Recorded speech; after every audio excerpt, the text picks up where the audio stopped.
Listo. Pues muy buenos días a todas y todos.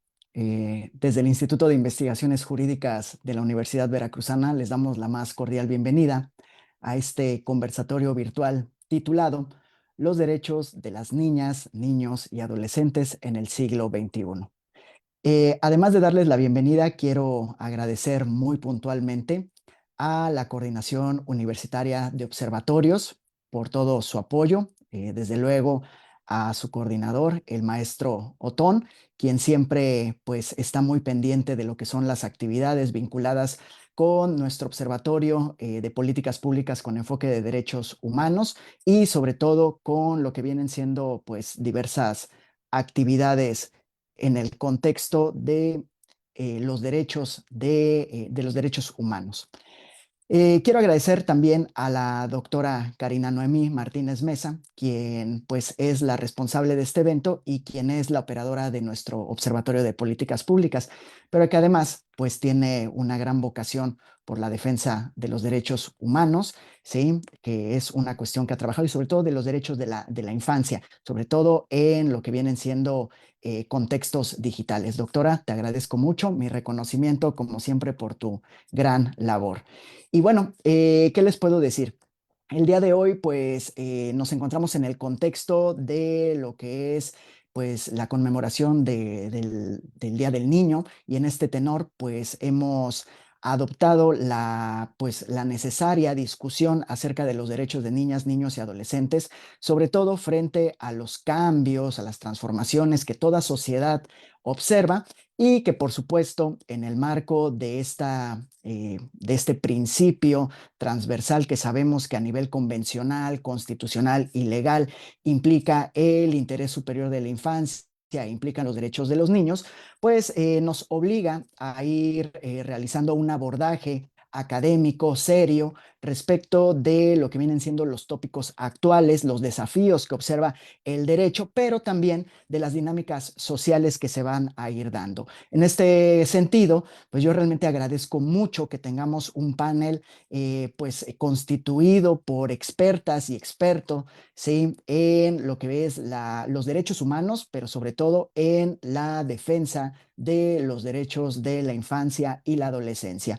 Agradezco muy particularmente a la doctora Adela, a la doctora Sidney, a la maestra Adriana Montoya y por supuesto también a nuestro querido amigo el doctor Arturo Narváez, quien también pues siempre nos ha acompañado y apoyado desde lo que es su área de estudio. Entonces, muchas gracias. Estoy seguro que va a ser un conversatorio repleto de interesantes reflexiones que por supuesto no solamente van a llevar a lo que son conclusiones de índole académica, sino también que van a posibilitar precisamente algún tipo de acción o reflexión desde lo que es la política pública, la política institucional, que es uno de los elementos medulares del Observatorio de Política Pública, poder incidir desde la academia en lo que viene siendo la acción política, la acción pública, porque, bueno, pues finalmente la universidad también es un semillero de ideas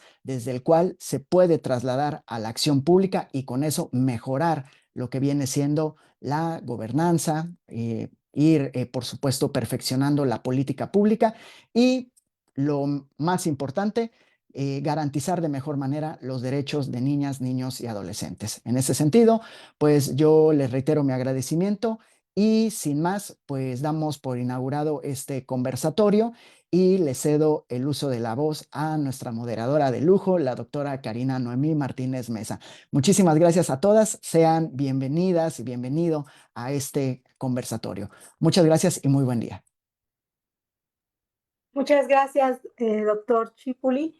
Pues, sin más, doy la bienvenida a este conversatorio, un espacio de reflexión crítica y diálogo interdisciplinario en torno a los derechos de las niñas, niños y adolescentes en el siglo XXI, donde abordaremos desafíos urgentes y estructurales que interpelan tanto a las instituciones como a la sociedad en su conjunto. Desde el enfoque de la protección integral, analizaremos cómo garantizar efectivamente sus derechos en contextos complejos, destacando la importancia de incorporar la interseccionalidad y los enfoques diferenciados en la justicia para niños, niños y adolescentes, reconociendo sus múltiples condiciones y realidades. Asimismo, reflexionaremos sobre la obligación del Estado de asegurar el interés superior de la niñez en situaciones particularmente sensibles, como la de quienes viven con sus madres en centros de reinserción social. Y finalmente exploraremos uno de los retos más contemporáneos, la seguridad digital, entendida como un derecho emergente que exige respuestas jurídicas innovadoras frente a los riesgos del entorno tecnológico. Este encuentro busca no solo problematizar, sino también construir propuestas que fortalezcan la garantía plena de sus derechos humanos. Vamos a iniciar este conversatorio. Sin antes, me voy a permitir leer una síntesis curricular de la doctora Sidney Ernestina Marcos Escobar. Ella es licenciada y maestra en Derecho por la Facultad de Derecho de la Universidad Veracruzana. Cursó de especialización en Derecho Constitucional por la Universidad de Salamanca, España. Especialista en Razonamiento Probatorio por la Universidad de Girona, España. Doctora en Derecho Procesal con mención honorífica por el Centro Mexicano de Estudios de Posgrado. Integrante de la Red de Investigación de Filosofía del Derecho de la Cátedra de Cultura Jurídica de la Universidad de Girona, España. También es integrante de la Red Latinoamericana de Mujeres en Derecho Procesal y Razonamiento Probatorio, profesora invitada de SEA Ciencias Penales de la Facultad de Derecho. Igualmente, bueno, ha sido profesora en diferentes áreas disciplinares de dicha facultad y bueno, es importante señalar que es investigadora del Sistema Nacional de Investigadores e Investigadoras, nivel 1 de SNI, CECITI, México. Actualmente es investigadora del Instituto de Investigaciones Jurídicas de la Universidad Veracruzana, con las líneas de investigación, prueba jurídica y razonamiento probatorio, sistemas de justicia penal en Iberoamérica, así como temas contemporáneos de dogmática penal. Bueno, sin duda, la doctora Marcos Escobar, pues ha también publicado una serie de libros nacionales e internacionales y el día de hoy nos va a presentar el tema Buenas prácticas en justicia para niños, niños y adolescentes, la relevancia de la interseccionalidad y enfoques diferenciados. Doctora, le cedo el uso de la palabra y bienvenida a este conversatorio. Muchas gracias. Buenos días a todas y a todos. Un agradecimiento a la Coordinación Universitaria de Observatorios y al Observatorio de Políticas Públicas con Enfoque de Derechos Humanos, con sede en el Instituto de Investigaciones Jurídicas y bajo la coordinación de la doctora Karina Martínez Mesa. Gracias por todo el apoyo al director, el doctor Arturo Miguel Chipuli Castillo, y es un verdadero gusto compartir este conversatorio con mis colegas, que hoy seguramente llegaremos a muchas conclusiones muy fructíferas sobre este tema. Me voy a permitir compartir una presentación que he preparado para esto. Como lo comentaba la doctora Karina, he preparado la presentación Buenas prácticas en justicia para niñas, niños y adolescentes y destacando la relevancia de la interseccionalidad y enfoques diferenciados. Primero me gustaría comentar con ustedes que para esta presentación entiendo desde luego al proceso judicial como un contexto en donde también participan niñas, niños y adolescentes. Esto desde las diferentes materias procesales, pues como a veces como partes procesales, como interesadas partes procesales, a veces como víctimas de delito en proceso penal, a veces como testigos. En ese sentido, hablar del proceso judicial como un contexto también con la apertura para proteger derechos de niñas, niños y adolescentes, debe tener una perspectiva de una justicia adaptada a la infancia y adolescencia. En este sentido, vamos a entender que esta justicia adaptada es un modelo de justicia que parte del enfoque que reconoce a las niñas, niños y adolescentes como sujetos activos de derechos y no únicamente como personas que requieren protección. Este es un concepto que ha desarrollado UNICEF a partir de diferentes informes sobre el estado que guardan los derechos de niñas, niños y adolescentes en los estados parte. Y este modelo también exige, a su vez, que los sistemas judiciales sean accesibles y apropiados para la edad de las niñas, niños y adolescentes que intervienen en el proceso judicial, que sean respetuosos de la etapa de desarrollo en la que se encuentren y que se centren a partir de prácticas en el bienestar y la protección de sus derechos. Para ello, la finalidad es que las personas menores de edad que participan en un contexto judicial puedan ejercer esos derechos de acceso a la justicia sin enfrentar barreras que los excluyan, que les revictimicen o que les invisibilicen, ¿sí? Desde este enfoque de la justicia adaptada para niñas, niños y adolescentes, me hago una pregunta, ¿sí? ¿Qué implica que un sistema de justicia se encuentre adaptado a las infancias y adolescencias? Bueno, algo de lo que he podido reflexionar es que vamos a entender que un sistema judicial está mirando justamente a la tutela de los derechos de niñas, niños y adolescentes cuando ofrece información comprensible para las niñas y niños que intervienen en el proceso judicial, cuando crea también entornos no intimidantes para su participación activa en el proceso, cuando cuenta con personal capacitado para el trato hacia niñas, niños y adolescentes, cuando cuenta también con mecanismos adecuados para facilitar la participación real y efectiva en los actos procesales, pero también en las audiencias previstas en cada sistema de justicia en la materia de la que se trate, y la garantía de los derechos de niñas, niños, adolescentes a través de prácticas que sean compatibles a su vez con el debido proceso y con las propias normas procesales que rigen los distintos diseños procesales de las materias en un sistema de justicia.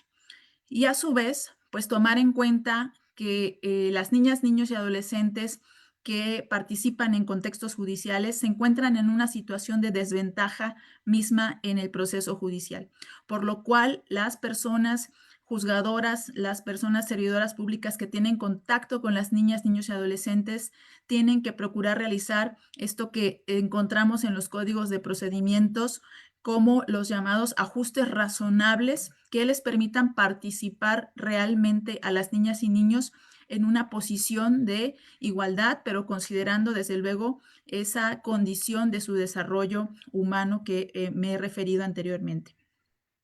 En este sentido, todas estas cuestiones a su vez tienen una protección y han sido puestas en relieve en la observación general número 12 del Comité de los Derechos del Niño, que se refiere a un fortalecimiento del marco jurídico para establecer que toda niña, niño y adolescente tiene derecho justamente a ser escuchada a través de una forma adaptada, una forma efectiva, libre e informada.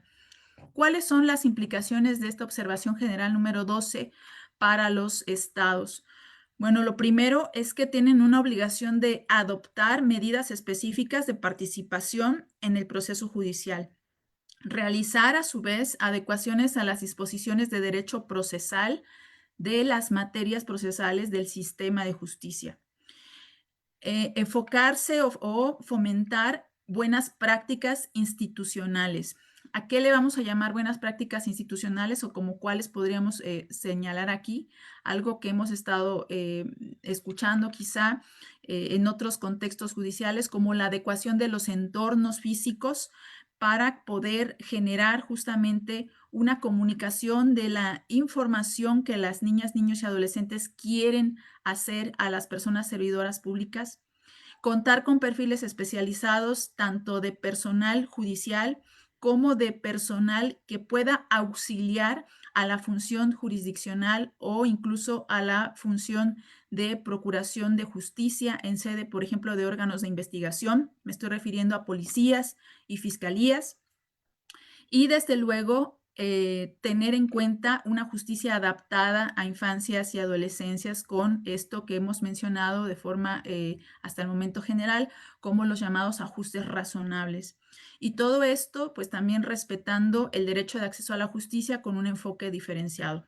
Solo cuando logremos estas cuestiones, según la observación general número 12, vamos a tener, desde luego, un sistema de justicia que esté garantizando efectivamente los derechos de niñas, niños y adolescentes en un proceso judicial.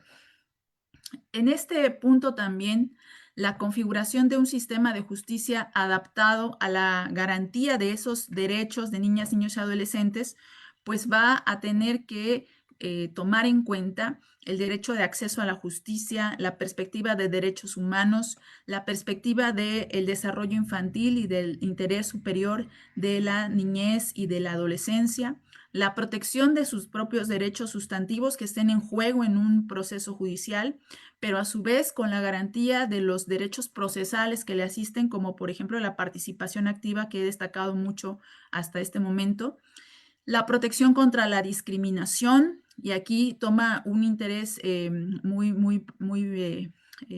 primario, la función de atender las interseccionalidades que puedan estar en juego en una situación, en un contexto específico que sufra una niña, niño o adolescente.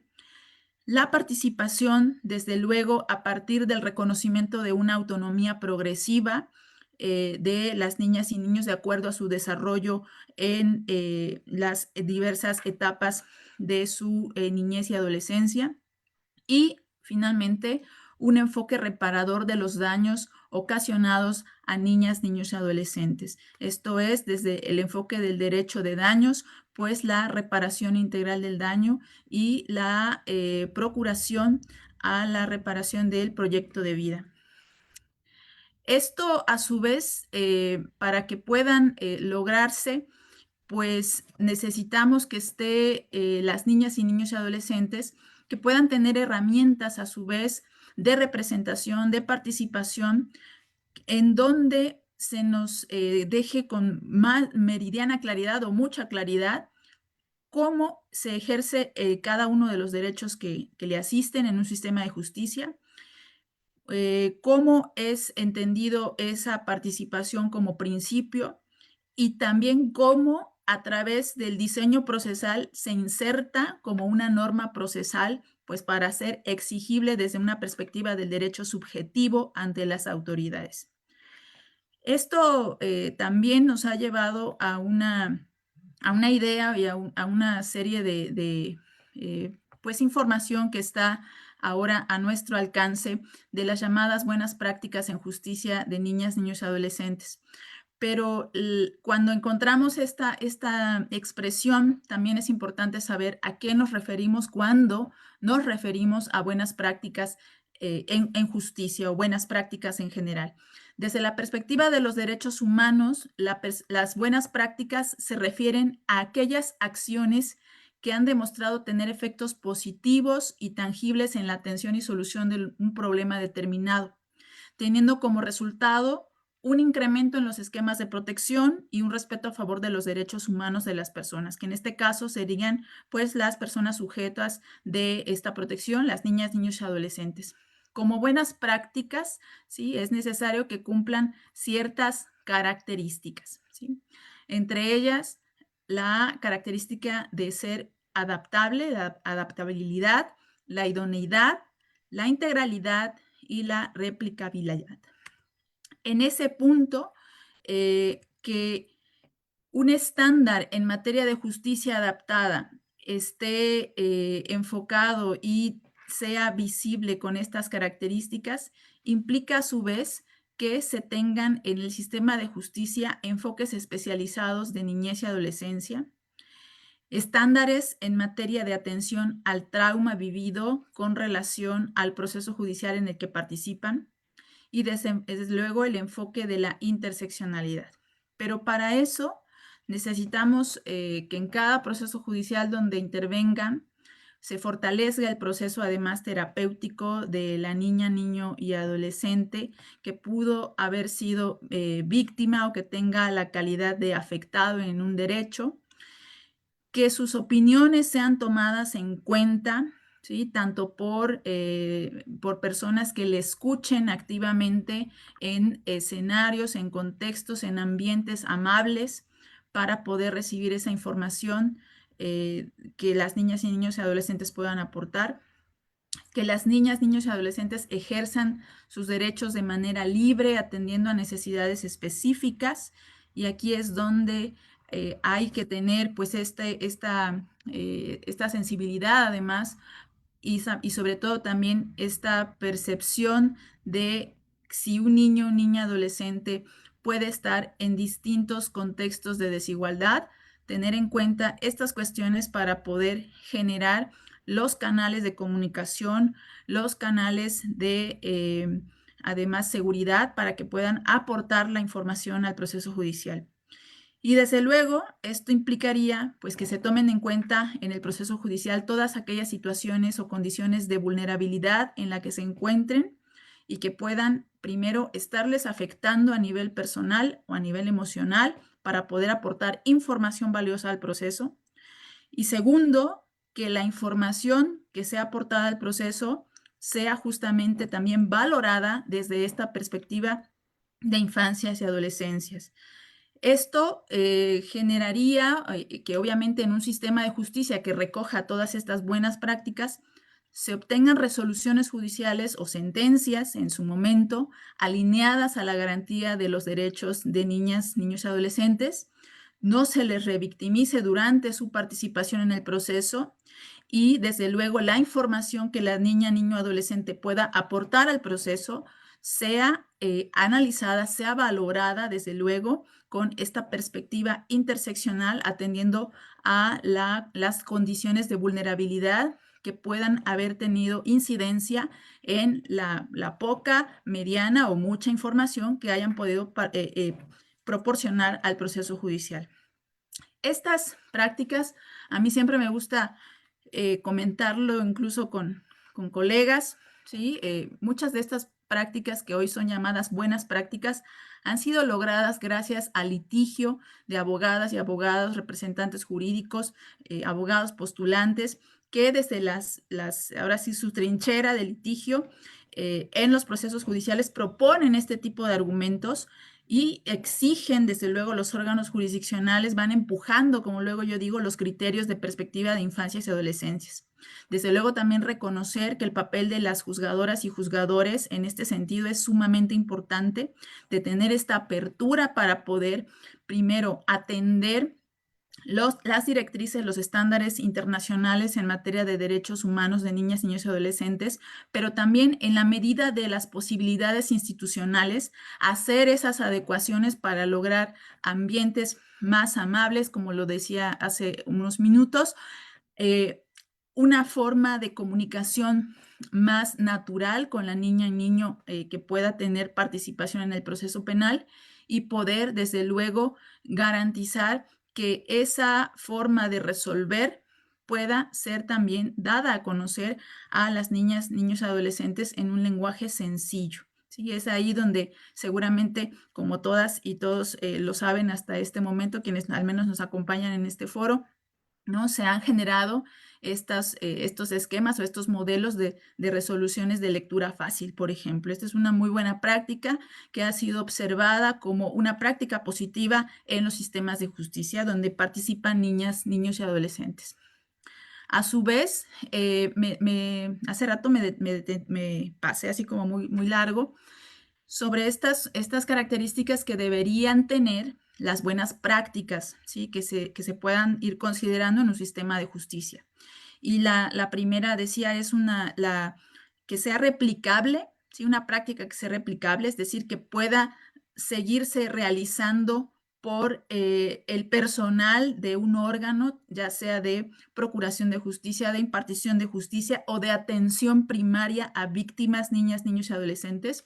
Y segundo, que tenga un carácter adaptable, ¿sí? Que pueda ir, desde luego, primero, adaptable en el sentido de adaptable a las niñas y niños de diversos contextos, que puedan estar viviendo diversas situaciones de vulnerabilidad, pero también que quizá puedan ir acompañando a a una misma persona, niña, niño, adolescente, que por evidentemente a veces lo tardado de un proceso judicial, pueda ir teniendo un cambio en su propio desarrollo humano, ¿sí? Ahora, estos enfoques especializados con los que se miran las llamadas buenas prácticas, tienen que estar a su vez, decía yo hace también unos instantes, con una mirada hacia el desarrollo propio de la niñez y de la adolescencia, de los traumas vividos con motivo del hecho o los hechos que sean motivo del proceso judicial de la materia de la que se trate, y la obligación de las autoridades para atender y impartir justicia desde una perspectiva interseccional, ¿sí? Desde todas las miradas de las diversas cuestiones de vulnerabilidad que puedan estar influyendo en la vida de una niña, niño, adolescente. Para estos puntos vamos a entender como el desarrollo de la niñez y la adolescencia, pues ese proceso de desarrollo cognitivo, pero también emocional, que es progresivo y que es sustancialmente distinto al de las personas adultas. Por ello, en el sistema de justicia se deben realizar adaptaciones que sean compatibles con la etapa de desarrollo y formas de pensamiento. Pero también esta directriz de desarrollo de niñez y adolescencia tiene muchísimo que ver ahora con algo que desde el razonamiento probatorio ha tenido un gran auge, digamos, para apoyar a las personas juzgadoras cuando tienen niñas, niños y adolescentes participando del proceso judicial, y que es la llamada psicología del testimonio, en donde, pues desde luego, como decía yo hace unos instantes, una niña o un niño puede narrar un hecho de una forma distinta, no solo utilizando palabras distintas a las que usamos las personas adultas, sino incluso teniendo una percepción diversa del hecho sufrido o del hecho presenciado, si es que es una persona víctima o una persona testigo de un proceso judicial. Y eso no lo hace ni mejor ni peor testigo, sino que aquí lo que se debería procurar es que las personas juzgadoras pues tengan en cuenta, ¿sí?, cuál es el momento del desarrollo cognitivo, cuáles son las afectaciones emocionales que en su momento pudo tener esta niña, niño, por haber presenciado el hecho, por haber vivido el hecho, y bajo esa perspectiva también de la psicología del testimonio se pueda dar una valoración racional de esa prueba testimonial o esa prueba testifical de la niña, niño o adolescente que participa en un proceso judicial. Este primer punto tiene desde luego relación con el enfoque del trauma, ¿sí? Porque en este segundo enfoque se considera que los hechos de violencia en particular vividos o que han sido atestiguados por la niña, niño o adolescente pueden derivar en diversos mecanismos de defensa, por ejemplo, disociación, negación, evitación, desplazamiento, formación reactiva, racionalización inclusive, entre otros, y que pueden tener afectaciones a nivel del funcionamiento infantil, a nivel de la forma de interrelación con otras pares o incluso con su propio entorno familiar, y que puede llevar desde luego a una regulación o a una desregulación emocional, y que puede tener desde luego también efectos respecto a la memoria del hecho, el lenguaje, el apego o la forma de proceder, por ejemplo, cuando quiere compartir el hecho, ¿sí? Por eso, en algunos casos, en algunos procesos judiciales, sobre todo en materia penal, cuando tenemos el testimonio de una niña, un niño víctima, suele suceder que cuando está en sede judicial, por ejemplo, a diferencia de cuando rindió la entrevista en sede de investigación, ¿sí?, en sede judicial dice, ya no me acuerdo, o empieza a contar los hechos de una forma distinta, ¿sí? Pero aquí, nuevamente, el enfoque del trauma tiene que ser un enfoque que las autoridades, sobre todo a nivel judicial, tienen que considerar para efectos de la valoración del testimonio de niñas, niños y adolescentes. Y finalmente, pues, el enfoque de interseccionalidad, en donde Es este enfoque, gracias que yo siempre agradezco a la vida, haber tenido la gran oportunidad y la curiosidad también de acercarme a las ciencias sociales, porque este es un enfoque que las ciencias sociales nos han enriquecido muchísimo a las y los juristas, sobre todo en el ámbito judicial, ¿sí? Porque nos permiten tener esos conocimientos para identificar características identitarias de niños y niñas que participan en el proceso judicial, ¿sí? Como no solo cuestiones identitarias de sexo genérica o condiciones de pobreza, sino también condiciones de contexto, condiciones de salud, de discapacidad, de pertenencia étnica o incluso migratoria.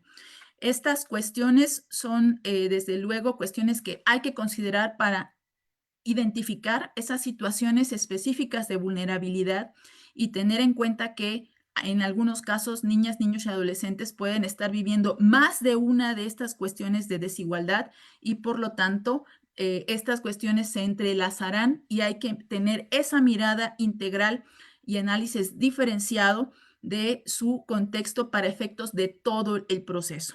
En ese sentido, las autoridades que participan de un proceso judicial deberían estar también pues considerando estas cuestiones y este enfoque diferenciado para realizar las adaptaciones específicas en cada uno de los momentos de participación de la niña, niño y adolescente. Y bueno, nada más ya para no abusar de mi tiempo que se está acabando, me gustaría nada más como hacer una mención y quizá dejamos para el momento de preguntas, de hacer una mención de algunas buenas prácticas que se han reconocido en justicia penal para niñas, niños y adolescentes, aun cuando estas buenas prácticas también han sido trasladadas a otros aspectos procesales de otras materias, ¿sí? A otros sistemas de justicia en otras materias. Por ejemplo, el modelo integral de acompañamiento psicológico procesal para niñas, niños y adolescentes, víctimas o testigos de delitos y sus personas cuidadoras. Tanto la práctica como la valoración de la testimonial de niñas, niños y adolescentes víctimas mediante prueba anticipada, por ejemplo, en materia penal, y en condiciones, desde luego, muy protegidas, muy amables, y la entrevista investigativa con perspectiva de niñez y adolescencia por personal especializado, por ejemplo, en sede de instituciones de investigación, en fiscalías, pero también en policías, que son en muchos de los casos el primer contacto que tiene la víctima con el sistema de justicia penal.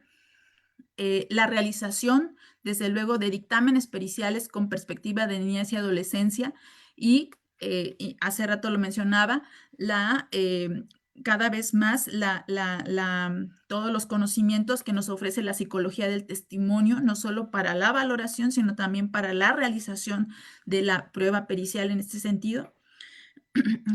La valoración, desde luego, integral, continua, sin estereotipos de la testimonial infantil o testimonial de adolescente. Y, desde luego, las buenas prácticas para la determinación de la reparación integral del daño con enfoque psicosocial.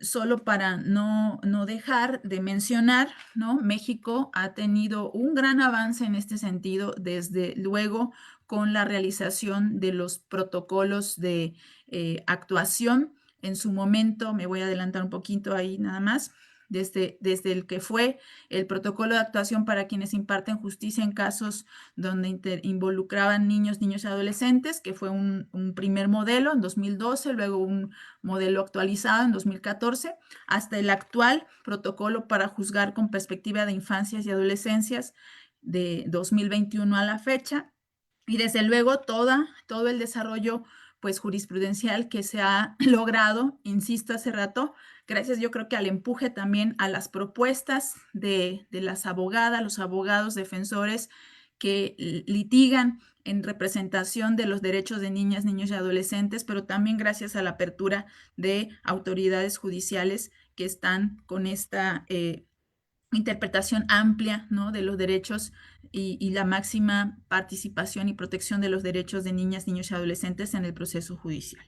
Y bueno, me voy a a ir como un poquito más rápido para cerrar, porque justamente logrando esta implementación de las buenas prácticas, pues vamos a poder garantizar una justicia en donde no se observe la impunidad en casos donde participen infancias y adolescencias, donde no se practiquen actos de discriminación, donde tampoco se realice de una forma desinformada, ¿sí?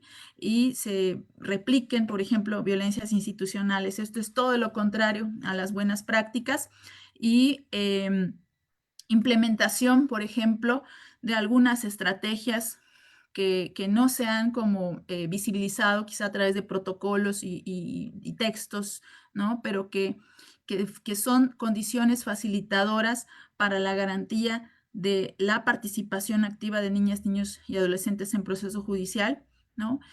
Como el yo te creo, ¿sí? Aquí tenía yo una imagen muy sensible de por ejemplo, una carta, ¿sí? Que son luego los mecanismos, los diarios, mecanismos de cómo un niño, adolescente a veces quiere dar a conocer un hecho vivido o un hecho presenciado y que son desde luego formas que las instituciones de impartición de justicia deberían tener, pues insisto, esa sensibilidad y esa apertura para poder también incorporar la información para efectos de un proceso judicial con un debido acompañamiento y una participación activa de las infancias y adolescencias. Me voy a detener aquí por el tema del tiempo, pero espero que pueda propiciar algún debate más tarde en la siguiente ronda, en la siguiente oportunidad de preguntas. Muchas gracias. Muchas gracias, doctora Sidney. Eh, pues para dar continuidad a este espacio de diálogo, agradecemos su valiosa intervención, cuyas reflexiones pues sin duda han enriquecido la comprensión del tema de una perspectiva crítica y transversal de la interseccionalidad y los enfoques diferenciados, y reconociendo que, bueno, las desigualdades por edad, género, discapacidad, origen étnico, contexto socioeconómico, pues van a incidir directamente en este acceso efectivo a la justicia.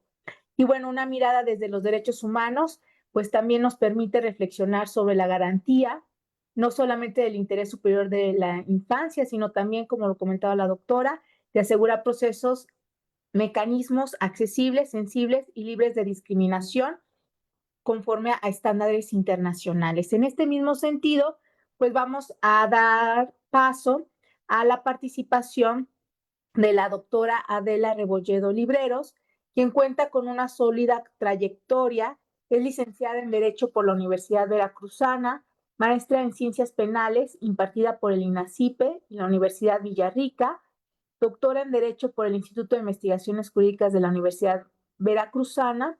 También es académica por horas adscrita a la carrera de Derecho, Contaduría y Administración de Empresas del Sistema de Enseñanza Abierta, región Veracruz de la Universidad Veracruzana, coordinadora de tutorías del programa educativo del Derecho del Sistema también de Enseñanza Abierta y es coordinadora de la cátedra Mahatma Gandhi de la Universidad Veracruzana desde el año 2023 a la fecha. Ha tenido diversas actividades en la administración pública, así por ejemplo, jefa del Departamento Jurídico del Reclusorio Tuxpan, Veracruz, subdirectora del reclusorio también Allende, Veracruz, y ha participado como oficial de registro público de la propiedad y del comercio, auxiliar jurídico de la Dirección de Asuntos Jurídicos del Ayuntamiento de Boca del Río, y bueno, sin duda también ha tenido actividades profesionales con diversas publicaciones a nivel nacional e internacional. El día de hoy nos va a presentar el tema la garantía del interés superior de los niños y niñas que viven con sus madres en los centros de reinserción social. Doctora Rebolledo, le cedo el uso de la palabra y bienvenida. Muchas gracias, doctora, por la invitación. Es un gusto estar con ustedes. El Instituto de Investigaciones Jurídicas, que es nuestra casa, verdaderamente me honra en volver a participar con ustedes, saludar a todos ustedes, nuestros pares, y como siempre, con un tema que es muy interesante y que en lo particular me preocupa dada a la magnitud de lo que representa. En efecto, el día de hoy vamos a hablar sobre este tema que significa la garantía del interés superior de los niños y niñas que viven con sus madres en los centros de readaptación social. Me voy a permitir hacerles una proyección, si son tan amables, y me dicen cómo estamos en términos si se está proyectando, ¿sí? Y Sí, sí, adelante, doctor. Ok. Bueno, efectivamente, los niños que viven con sus madres en los centros de reinserción social, prisiones, cárceles, reclusorios, como ustedes le quieran llamar coloquialmente conocidos, se encuentran en una situación de particularidad, vulnerabilidad. ¿Por qué? ¿Por qué están en esta particularidad, vulnerabilidad? Ya la doctora Sidney nos habló precisamente de esta situación que enfrentan estos niñas y adolescentes en los procesos judiciales, llámese penales, llámese civiles, que también los encontramos, sobre todo cuando se trata de estos aspectos que tienen que comparecer ante el juzgador, ante el órgano jurisdiccional, cuando se trata de alimentos, guarda, custodia, divorcios y demás, ¿sí? Efectivamente, este grupo de niños que viven con sus madres en estos lugares, ellos presentan todas las restricciones, experimentan las restricciones propias de un encierro, de un entorno carcelario sin haber cometido delito alguno, ¿sí?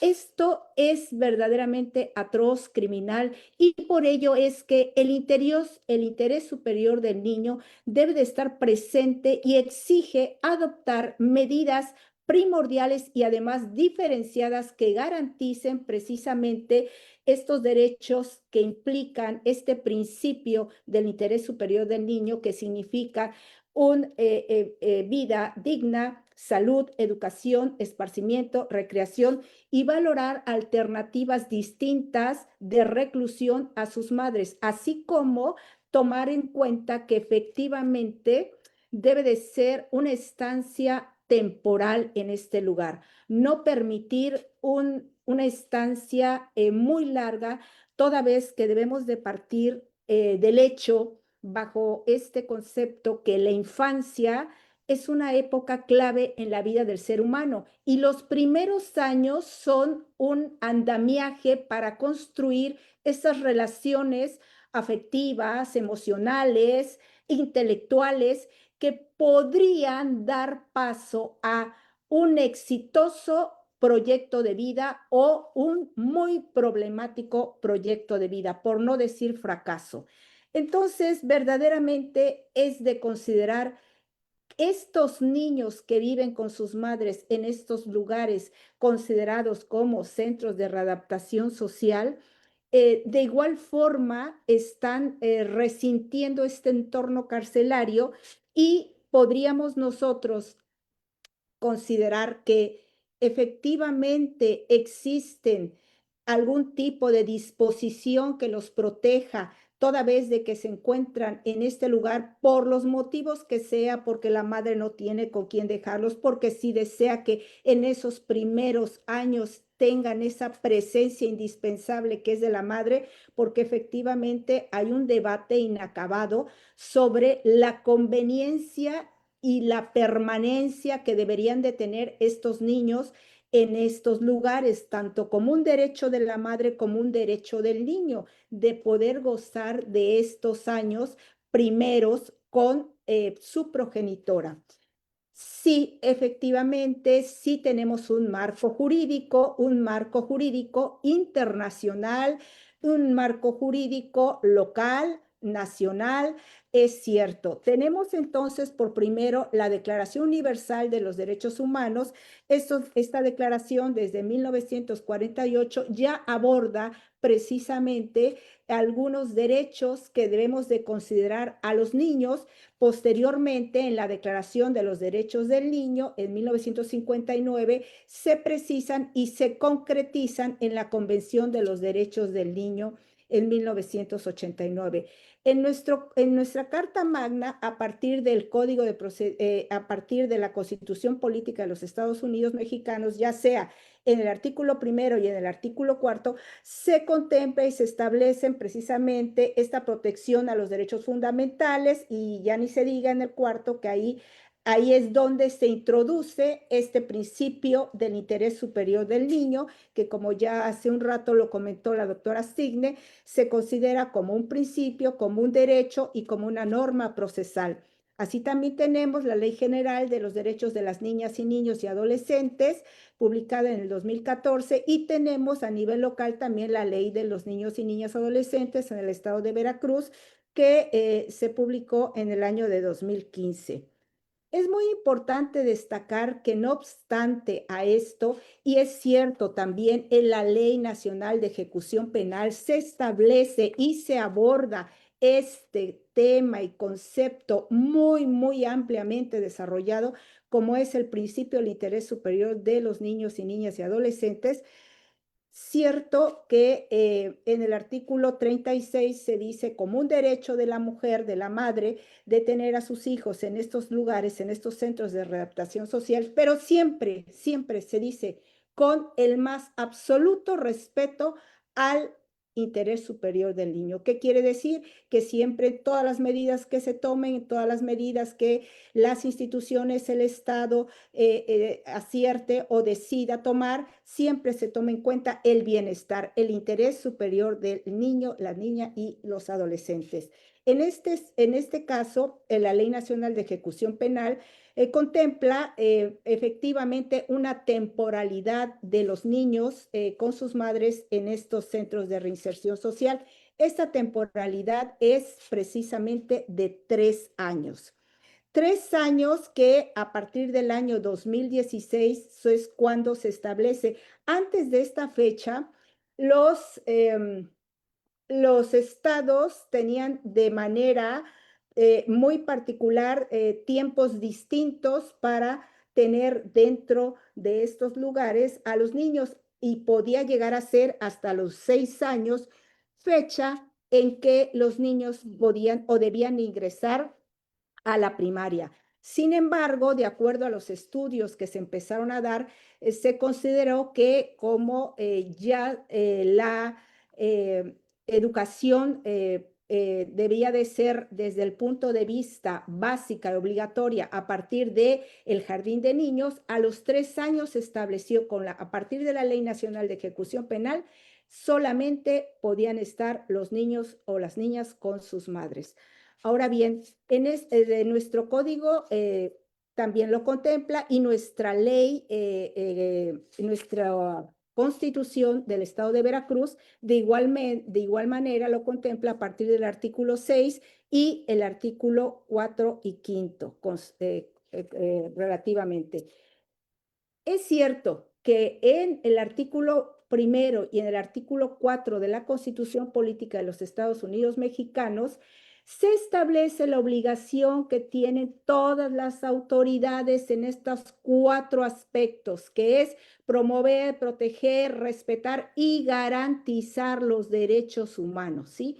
Y esto significa que todas las instituciones en todos sus niveles, todos los órganos de Estado y todas las instituciones también privadas deben de ser respetuosos con esta obligación que se establece a partir del artículo 1.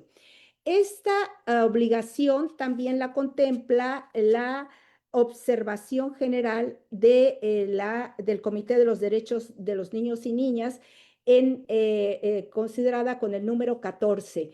Esta observación general contempla precisamente que el Estado tiene la obligación derivada del interés superior de los niños de garantizar su aplicación como un derecho sustantivo, como un principio, como una norma procesal, y que debe de estar siempre por encima de esto todo el bienestar de los mismos.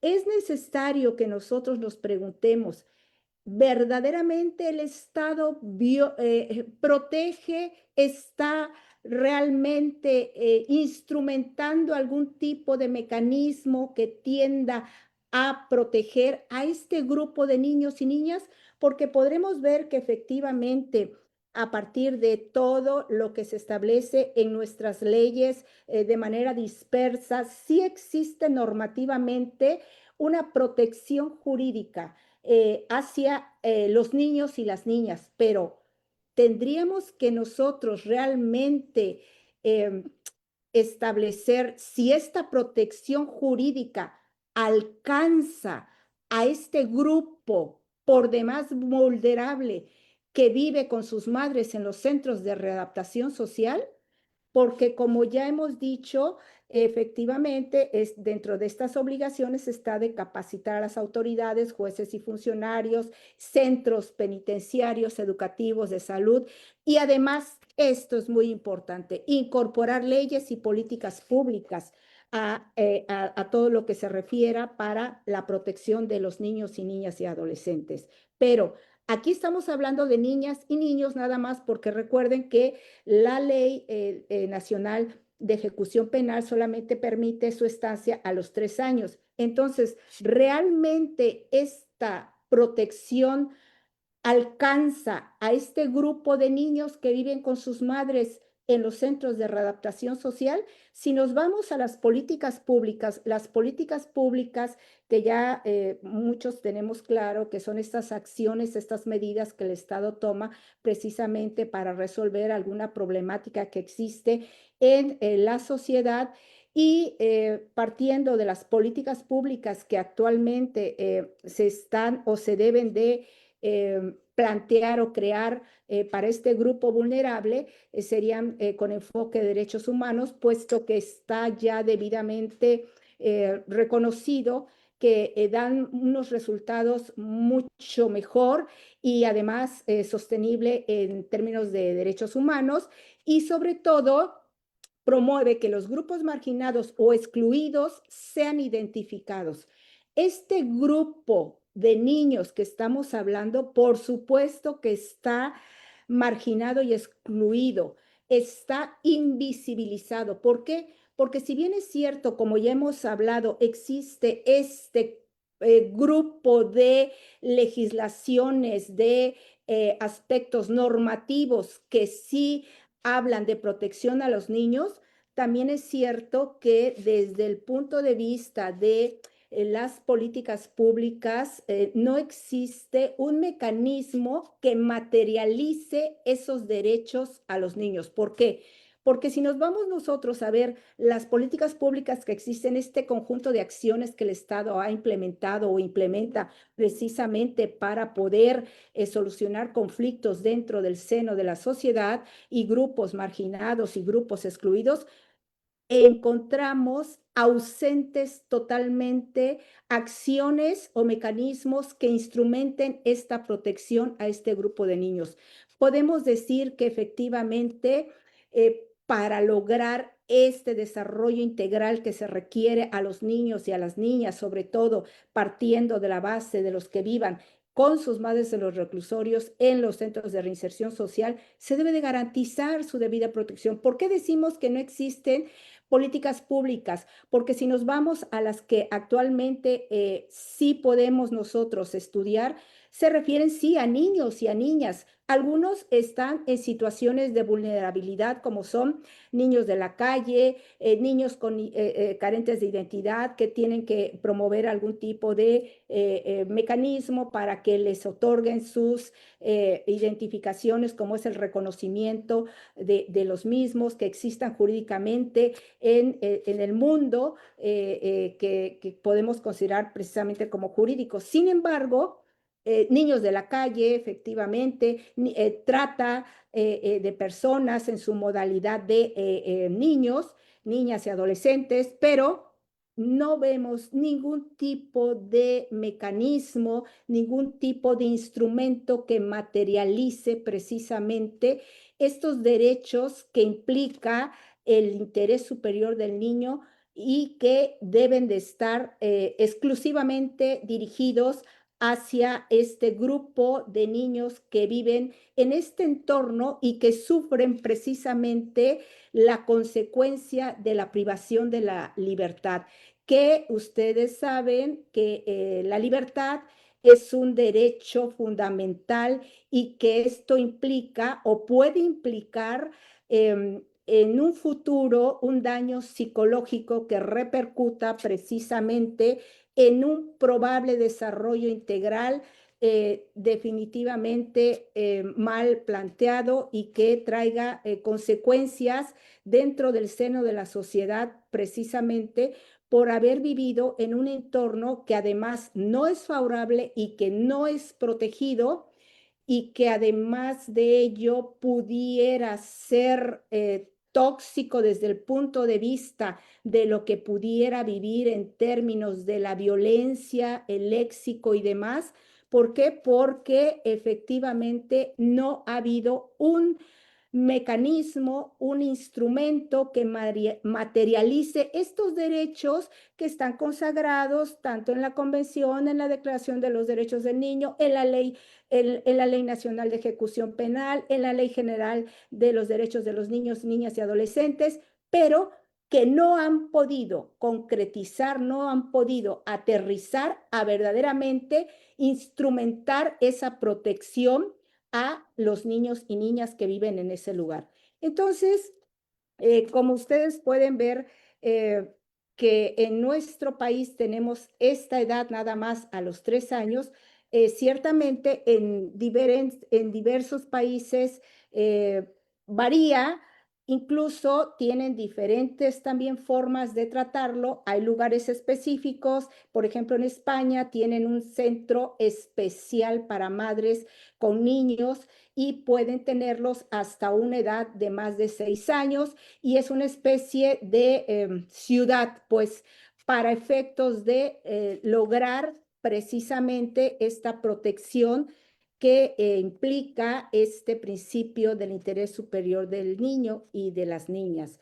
Sí es cierto que se requiere esto, pero sin embargo, no debemos de dejar pasar que normativamente sí existen estos ordenamientos jurídicos. Sin embargo, estos no son claros ni definitivos para poder asegurar de que no obstante de esta protección normativa, exista realmente una implementación de políticas públicas y mucho menos estas con enfoque de derechos humanos a este grupo de niños. También es cierto que existen directrices relativo al reconocimiento de esos derechos, sin embargo, se carece de políticas públicas que materialicen los mismos. Y es de resaltar que al menos en el estado de Veracruz, este está desprovisto de un posicionamiento de la agenda pública y gubernamental en relación con estos niños y niñas que viven con sus madres en estos centros de reinserción social. Finalmente, quiero decirles que los niños y las niñas, este grupo que vive con sus madres en estos lugares, con este entorno totalmente carcelario, son en realidad víctimas tanto del derecho penal como del Estado, olvidadas de este y totalmente invisibilizadas actualmente.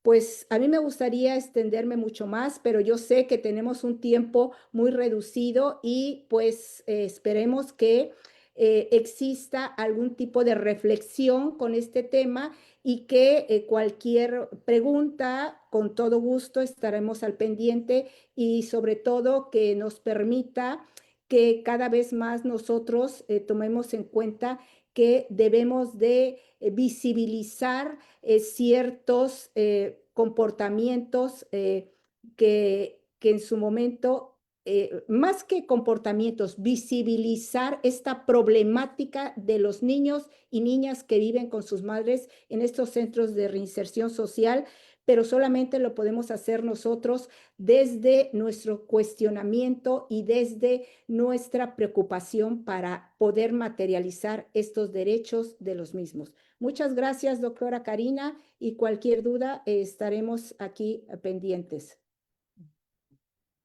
Agradezco la participación de la doctora Rebolledo y bueno, es importante para ir conectando cada una de estas participaciones y reflexiones de nuestros ponentes. En esta participación, resaltar que garantizar el interés superior de las niñas y niños que viven con sus madres en centros de reinserción social, como lo señala la doctora Rebolledo, no solo implica reconocimiento formal de sus derechos, sino la implementación efectiva de políticas públicas integrales, intersectoriales y con enfoque de derechos humanos. Y bueno, de este modo el Estado tendrá que asumir un papel activo no solo en la protección, sino en la restitución plena de derechos, asegurando que la condición de reclusión de la madre no se traduzca en una afectación estructural al desarrollo integral de la niñez. Y bueno, en continuidad con esta línea de análisis, vamos a abrir paso a otra reflexión que nos va a trasladar a la protección de los derechos de niñas, niños y adolescentes al entorno digital, un espacio cada vez más determinante en su desarrollo integral.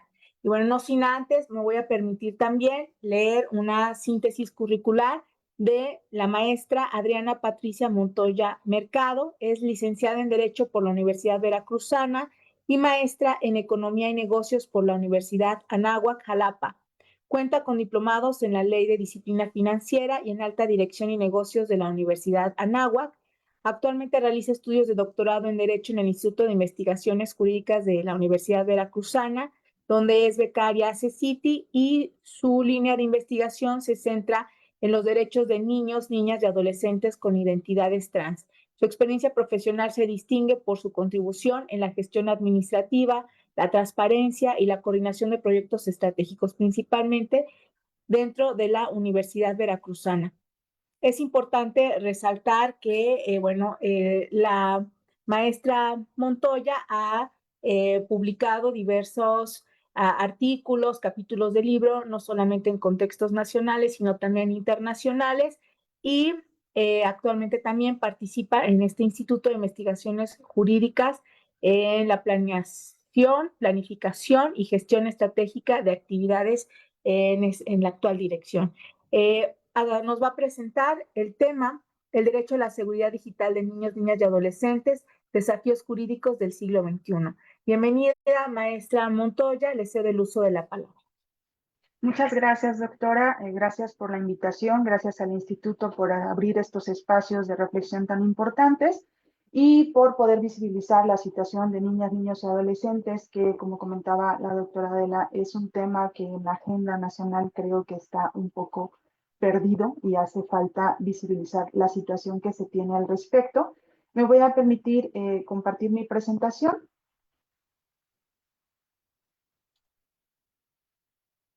¿Me podrían decir si ya la tienen a la vista? Sí, adelante, por favor, maestra. Para entrar en materia, todos hemos oído hablar de los grandes desafíos que enfrentan las niñas, niños y adolescentes en México, problemas que llamamos actuales, pero siguen vigentes porque en realidad son históricos, pues han persistido por décadas sin una solución definitiva. Si observamos esta lámina, veremos una radiografía de las deudas pendientes que tenemos como sociedad. Seguimos luchando por la erradicación de la pobreza infantil y por detener la trata de personas, la niñez en situación de movilidad y migración, el reclutamiento forzado, en el derecho social, perdón, estoy viendo una lámina que no es la correcta.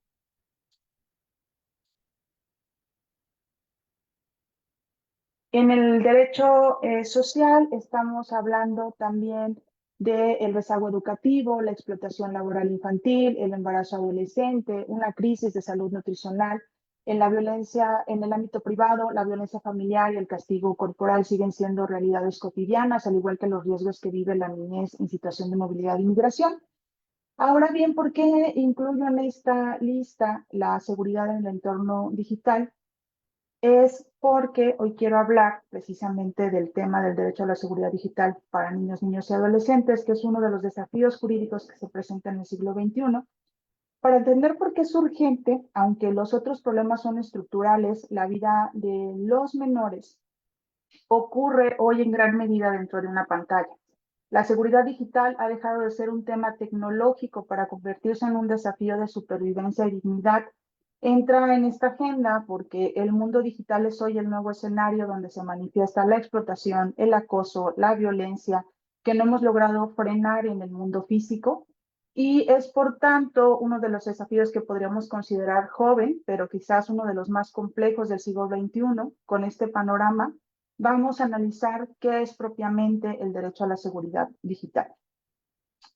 ¿Qué entendemos por seguridad digital? No es solo la integridad de sistemas técnicos, ya no es solo si mi contraseña está protegida, si mi computadora tiene un antivirus en el que no van a poder acceder, etcétera, sino que tenemos que hablar que tiene que haber una garantía de un espacio para asegurar la integridad, dignidad y privación de las personas tanto en el entorno virtual como en el físico, porque muchas veces las agresiones que se pueden dar o comenzar en un entorno virtual escalan y se materializan también en el ámbito físico.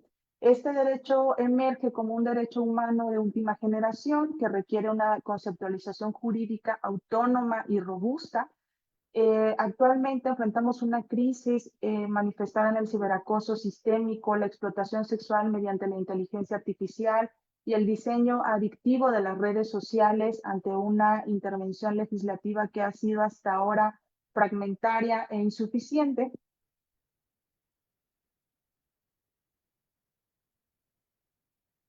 Y tenemos que hablar de los elementos que sostienen este derecho. Son 4 pilares fundamentales. Uno es la extensión de derechos, que es la evolución de la privacidad y la libertad de expresión adaptada al ecosistema digital. La capacidad de control, que es el poder del individuo sobre su información personal frente a fraudes o manipulación algorítmica.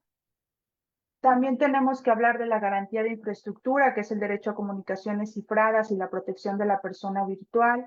Y en específico, en la protección de niños, niños y adolescentes, tendríamos que hablar de la obligación del Estado y empresas de aplicar el principio de protección por diseño para garantizar entornos libres de contenidos perjudiciales.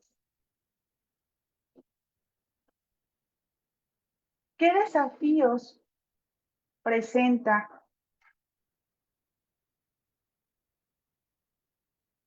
el tema del derecho digital? Tendríamos que conocer términos que a lo mejor para algunos son nuevos o desconocidos y entre ellos se encuentra el ciberacoso, que es la intimidación o humillación que ejerce a través de tecnologías digitales, que son las redes sociales, la mensajería o los juegos, para atemorizar o enfadar a una persona. Para comprender la magnitud de la problemática de este tema es imperativo conocer la realidad estadística capturada por organismos como el INEGI. El módulo sobre ciberacoso, que es MOCIVA, en el 2024, revela que la exposición al riesgo de una constante para la población joven es del 21% de los usuarios de Internet de 12 años y más en México experimentaron alguna forma de acoso cibernético, lo que representa aproximadamente 18.9 millones de personas. Esta cifra adquiere matices alarmantes cuando se observa el rango de adolescentes, que es entre 12 a 19 años, que bueno, para México estamos hablando que a partir de los 18 ya son adultos, pero prevalece esta significativa población más que lo adulto en general.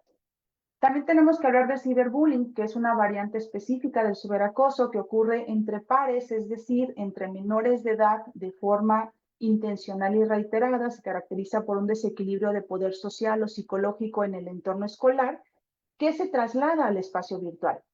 Provoca bajo rendimiento escolar, ansiedad, depresión, alteraciones del sueño. Su visibilidad masiva y la permanencia del contenido agravan el daño emocional frente al acoso tradicional. También tenemos que conocer lo que es el grooming, que es el acceso al acoso de un adulto hacia un menor de edad con intenciones sexuales. El agresor suele crear una identidad falsa para ganar la confianza de la víctima utilizando técnicas de persecución y engaño. Esta es la antesala de delitos graves como la pornografía infantil, el abuso sexual físico y la trata de personas. Los delincuentes utilizan el vínculo afectivo para obtener imágenes íntimas y luego extorsionar al menor para forzar encuentros presenciales. Tenemos que hablar también de las deepfakes, que se define como el uso de inteligencia artificial para suplantar la identidad y denigrar a las personas mediante videomontajes o imágenes hiperrealistas que sitúan a la víctima en contextos sexuales sin su consentimiento, que además ahora no se requiere de una gran plataforma o un gran programa para realizarlo, se puede hacer desde una aplicación sencilla instalada en tu teléfono, y los riesgos que tiene y las implicaciones para los niños es muy grande. Porque crea materiales de abuso infantil que, aunque no involucran un acto físico real, genera un estigma y daño psicológico permanente en la víctima. Su producción masiva y fácil acceso dificultan la protección institucional y la retirada rápida del contenido. Para el 2025 y 2026, los incidentes han escalado y UNICEF estima que 1.2 millones de niños han sido víctimas de la alteración de sus imágenes. Tenemos que hablar también de lo que son los videojuegos, que es algo muy común en los niños y es uno de los lugares en los que también pasan mayor parte del tiempo. En estos se crean también otro tipo de problemáticas. Una de ellas es el dosing, que consiste en la recopilación y publicación de información personal de alguien, como el domicilio, teléfono, documentos o datos familiares, sin su consentimiento, para adueñar su reputación o intimidarle. Facilitan el rastreo y la ubicación física del menor, lo expone a extorsiones, fraudes y agresiones por parte de terceros que acceden a sus datos sensibles en foros públicos, que en ocasiones los amenazan para no decirle a los papás, ¿no? Y ellos, en función de esto, tratan de pues no entrar en problemas con los papás, pero se meten en problemas aún más graves. El sharing, que esta es una práctica que tenemos los padres de familia y que vemos de manera muy, ¿cómo decirlo?, inofensiva, ¿no? Pero ¿qué estamos haciendo? Esta es la práctica que tenemos padres o tutores de compartir de forma masiva y habitual fotos, videos e información detallada de nuestros hijos en redes sociales. Y la problemática es la pérdida de la privacidad. Se crea una huella digital del menor antes de que éste tenga capacidad para dar su consentimiento. Riesgos de su seguridad, la información pública, escuelas, rutinas, geolocalización facilita el trabajo a pedófilos y redes de grooming, quienes obtienen de las propias redes familiares el material para sus actividades delictivas. Y el impacto en la identidad puede afectar la reputación social futura del niño y generar conflictos en el entorno escolar o incluso en la etapa adulta por no tener el control de esto que realizan los padres, y los padres no tenemos la conciencia y la educación de saber cuáles pueden ser las consecuencias para nuestros hijos de algo que vemos como inofensivo. De ahí también tenemos que hablar de el gaming, que ya no es una actividad aislada, sino un metaverso de interacción social. En México, para el 2024 hay 68.7 millones de videojugadores, el 79% son menores, juegan en línea, y el 32% lo hace constantemente con desconocidos. Además, hay una alarma preocupante porque de una estadística y preguntas que se le hacen a los menores, el 33% expresa que jueguen sin ninguna supervisión adulta. ¿Y qué se pueden encontrar? Estamos hablando de los loot boxes, que es la monetización de los videojuegos a través de cajas de botín que representan otra vulneración a los derechos del consumidor, del menor. Estos mecanismos aleatorios de recompensa van estimulando al niño a los juegos de azar y los van introduciendo en este mundo que después puede ser un problema como adulto, y que también hay una enfermedad al respecto. El reclutamiento por el crimen organizado, que de hecho en México ya tuvimos casos al respecto. El riesgo más alarmante es en el contexto mexicano. Ha utilizado los videojuegos de multijugador como herramientas de reclutamiento para los cárteles de narcotráfico. Hubo casos en el que el cártel de Sinaloa usaban juegos como Free Fire o simbología, que eran como pizzas o diablitos, para enganchar a menores con promesas de lujos y armas. En Oaxaca, en el 2021, 3 menores fueron rescatados tras ser contactados con ofertas, de 8,000 pesos quincenales para ser halcones. Hablamos también de metaversos, de un juego que se consideraba muy inofensivo para los niños y que además es muy atractivo porque generan sus propios mundos, y este es Roblox, que empezaron a tener complicaciones, que a través de aquí reclutaban a los niños, los sustraían de sus hogares. También existió un fenómeno que se llamaba condos, que era un lugar, o es un lugar que persiste el riesgo de los espacios efímeros con contenido sexual simulado o violencia gráfica, aunque Roblox ha implementado etiquetas de madurez mínimo, moderado y restringido, la seguridad es vulnerable ya que el sistema depende de la edad declarada por el usuario, lo cual fácilmente puede ser falseable por los menores que buscan contenido no apropiado. Y esto tiene impacto en la salud mental y también en la economía familiar, en las compras que pueden hacerse sin autorización de los padres, con cargos a las tarjetas de los padres que se dan de alta para activar estos videojuegos. Ahora tenemos aparte otra problemática que involucra a los menores, que es la inteligencia artificial. Ya mencioné lo que son las deepfakes, que es esta evolución rápida de la inteligencia artificial que ha creado y ha facilitado la creación de imágenes o videos hiperrealistas que son generados sintéticamente para generar videos pornográficos o de imágenes de los menores que son, digamos, distribuidas de manera fácil, sin su consentimiento. Hubo un punto de inflexión, que fue el caso de la secundaria técnica número 1 en Zacatecas en noviembre de 2025, en el que más de 400 alumnas fueron víctimas de un catálogo pornográfico creado con inteligencia artificial por 3 compañeros. Este caso evidenció un vacío legal.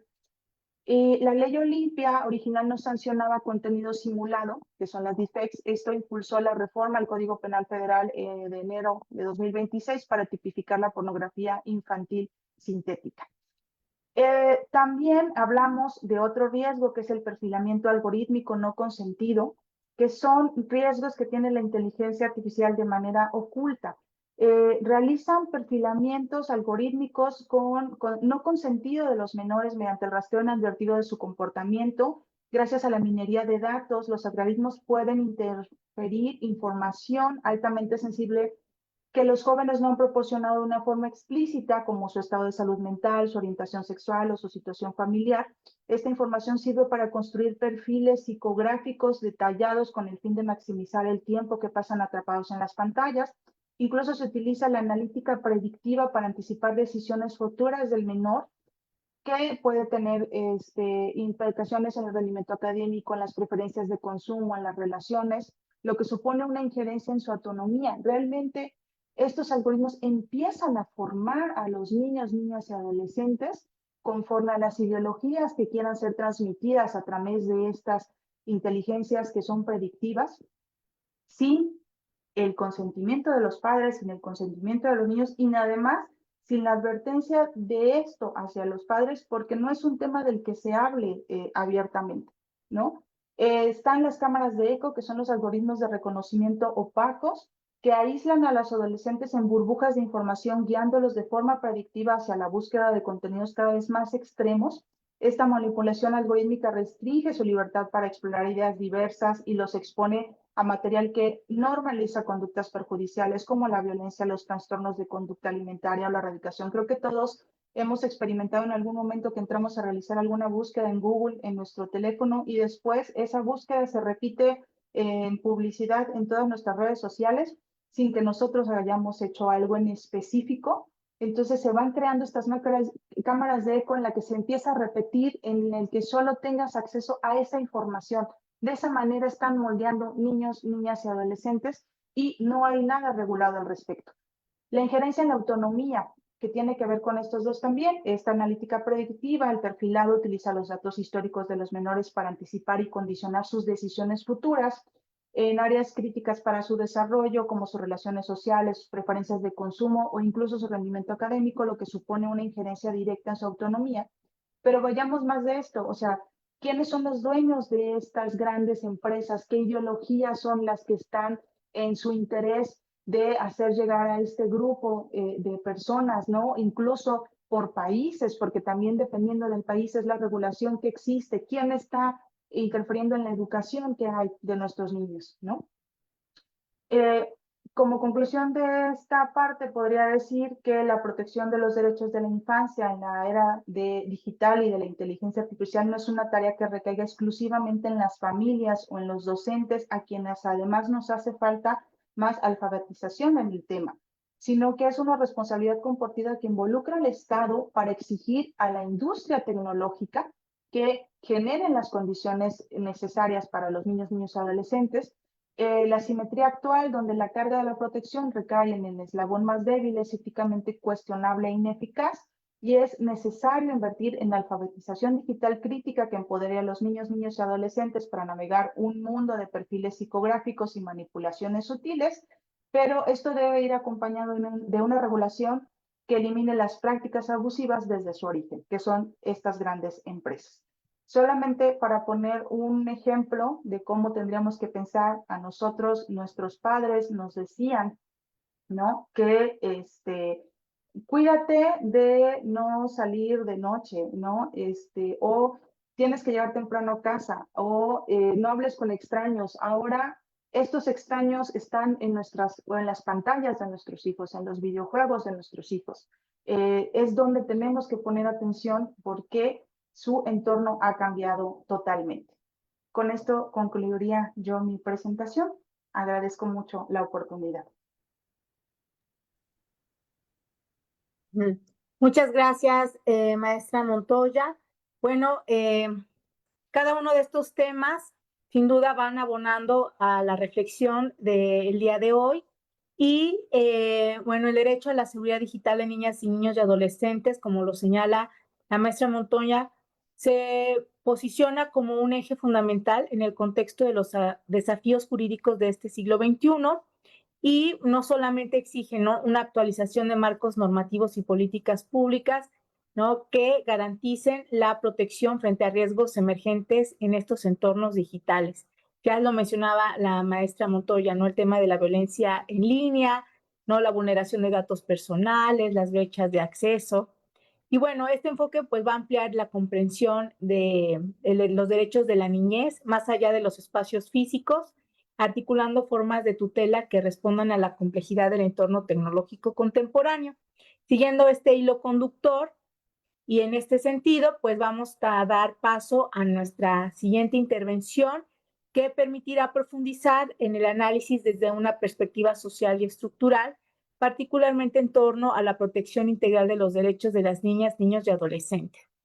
A continuación, voy a presentar la síntesis curricular del doctor Arturo Narváez Aguilera, es licenciado en Sociología y maestro en Ciencias Sociales por el Instituto de Investigaciones Históricos Sociales, ambos de la Universidad Veracruzana. Es doctor en Sociología por el Instituto de Ciencias Sociales y Humanidades Alfonso Vélez Pliego de la Benemérita Universidad Autónoma de Puebla, académico de la Facultad de Sociología de la Universidad Veracruzana. En sus líneas de investigación está desarrollando exclusiones sociales, control social, políticas sociales, infancias y juventudes. Su trayectoria académica y líneas de investigación aportan sin duda elementos clave para analizar desde una perspectiva crítica los alcances y desafíos de la protección integral en contextos contemporáneos. Bienvenido, doctor Narváez, le cedo el uso de la palabra. Hola, buenos días. Primero que nada me sumo al agradecimiento a esta invitación, a este conversatorio por parte del Instituto de Investigaciones Jurídicas de la UB y el Observatorio de Políticas Públicas con enfoque de derechos humanos. Agradezco también las atenciones del doctor Chipuli y las atenciones de la doctora Karina para estar presente en este conversatorio. Y bueno, voy a presentar un poco mi intención. Es un gusto también compartir este conversatorio con las colegas y sobre todo escuchar diferentes miradas y temas relacionados con la protección de los derechos de la niñez.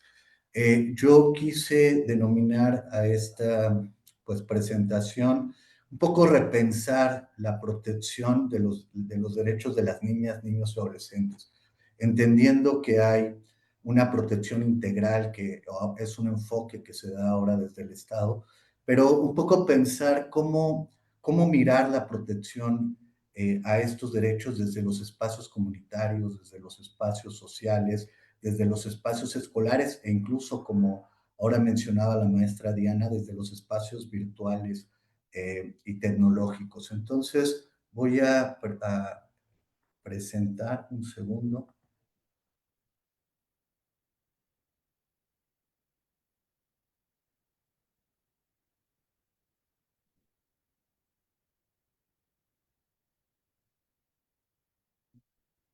Bueno, como comentaba, por supuesto, tenemos en la atención a la niñez en México, si hacemos una reconstrucción histórica, seguramente veríamos diferentes enfoques, tres principalmente. Aquel enfoque inicial de la caridad, ¿no? Sobre todo un enfoque más de atención desde la noción de los niños como situaciones vulnerables, como situaciones caritativas. De ahí se transitó a un enfoque más bien pensado de la asistencia, que es cuando más bien ya el Estado incorpora la noción de atender las situaciones de vulnerabilidad de la niñez y adolescencia en México. Y ahora, desde hace 37 años, como bien ya lo mencionaban en México, con la aprobación de la Convención sobre los Derechos del Niño, se transitó de este enfoque de asistencia como objetos de tutela a un enfoque de sujetos de derechos. Esto implicó, por supuesto, todo un proceso de construir un marco normativo, un marco legal, como ya se ha mencionado. Creo que tenemos un marco legal suficiente, por lo menos en este país y a nivel del Estado. Construcción de instituciones, ¿no? De transitar de la protección asistencial de los sistemas integrales de la familia y el menor, como se mencionaba en aquellos entonces, a ahora la construcción del sistema de protección integral de niñas, niños y adolescentes, denominados CIPINAS, ¿no? Ha implicado también un proceso de construcción de nuevos mecanismos, de nuevos discursos, de nuevos procesos. La situación de los derechos de niñas, niños, adolescentes en México. Por supuesto que se ha avanzado en varias cosas, pero aún existen algunos desafíos. Aquí seguramente en la diapositiva leen algunos datos que siguen evidenciando que el tema de la niñez y adolescencia en torno a cierta protección de derechos todavía es un pendiente, sobre todo en materia de violencias e inseguridades, ¿no? El tema del presupuesto también es un tema pendiente. La población infantil y adolescente representa 30% de la población en México y el presupuesto sigue siendo limitado.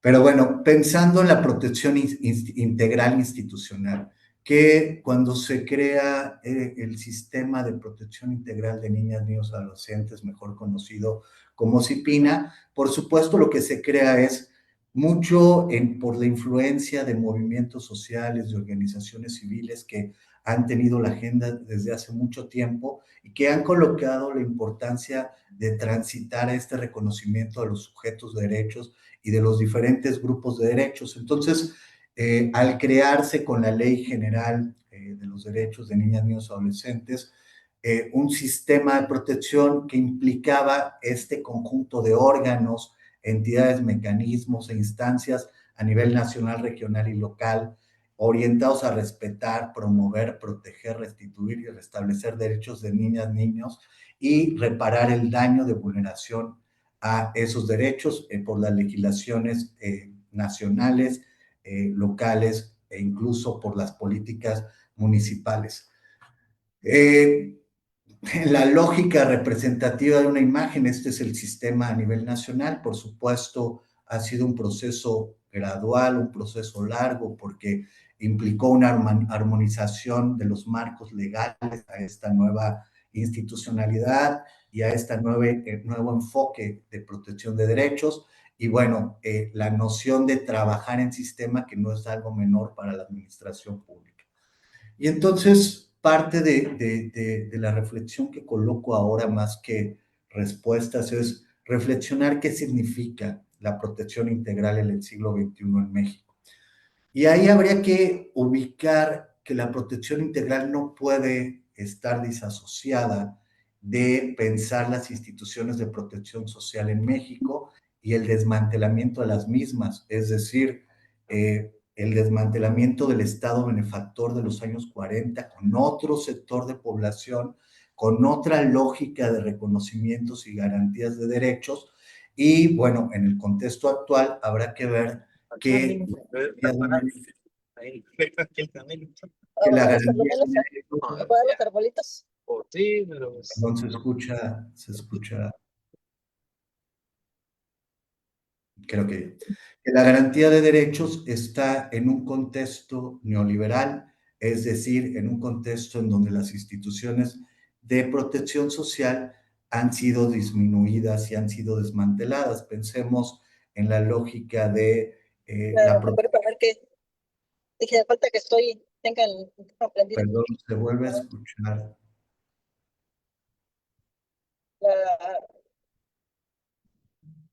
Perdón, es que hay como...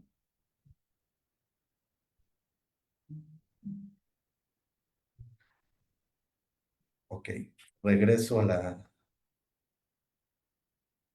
a la diapositiva.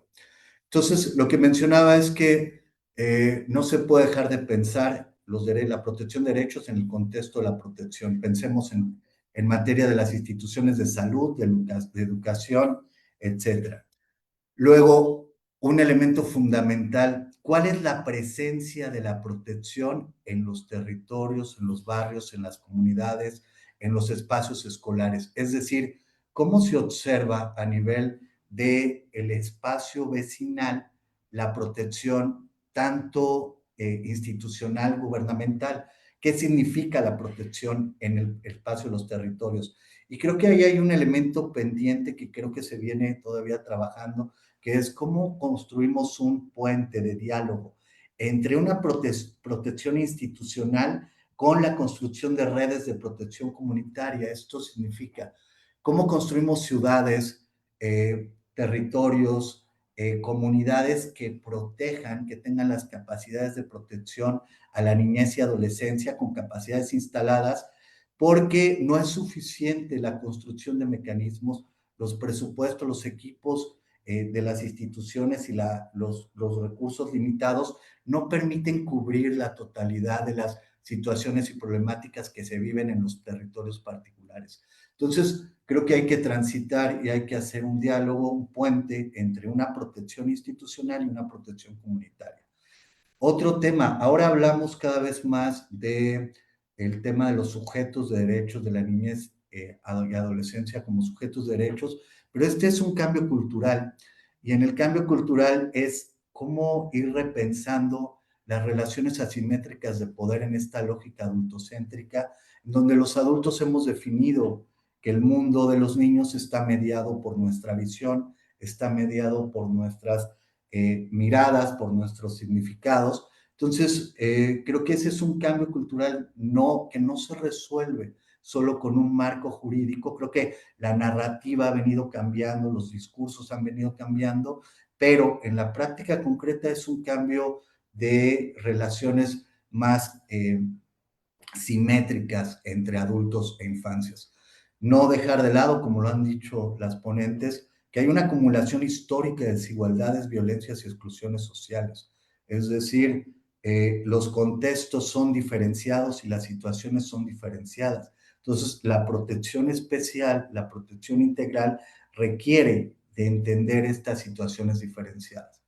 Otro elemento a repensar es, ahora hablamos de sistemas, pero ¿cómo se traduce la noción de sistema en la administración pública en México a nivel federal, a nivel estatal, a nivel municipal? Por supuesto, muchas veces hemos escuchado lo del sistema de protección civil, pero ahora pensar en la noción de sistema, que es básicamente pensar en una articulación de órganos, mecanismos, interinstitucional con la participación de niñas y niños, con la participación de organizaciones civiles, es una cosa que incluso va a veces a contrapelo de la noción clásica de trabajo de la administración pública. Y creo que ahí la traducción de qué es trabajar en sistema es relevante para pensar la protección integral.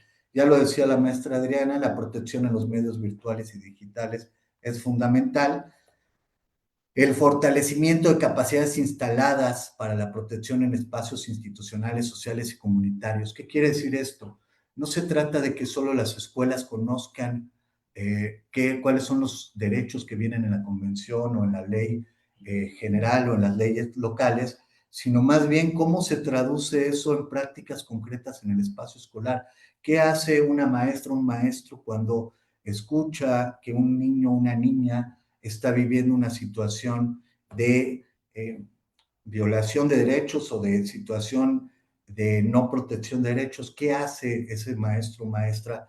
¿Cómo actúa? ¿Cuáles son los procedimientos?